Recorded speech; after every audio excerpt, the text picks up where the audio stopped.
বাংলা টিভির পক্ষ থেকে আপনাদেরকে স্বাগত।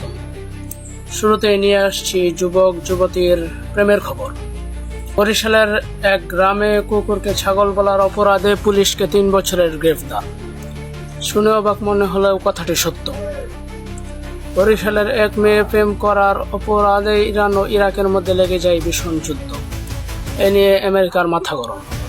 বাংলাদেশের সাকিব আল হাসান টিকেটে রান কম করায় অস্ট্রেলিয়ার আন্ডার রাসেলের মাথা খারাপ হওয়ায় মাথায় পানি ঢালতে গিয়ে সেই পানির গরমে বাংলাদেশের অনেক গ্রাম পুরো ছারখার হয়ে যায়। আজকের খবর এতটুকুই। বিস্তারিত জানতে চোখ রাখুন বাংলা টিভি। স্বাগতম। আসি।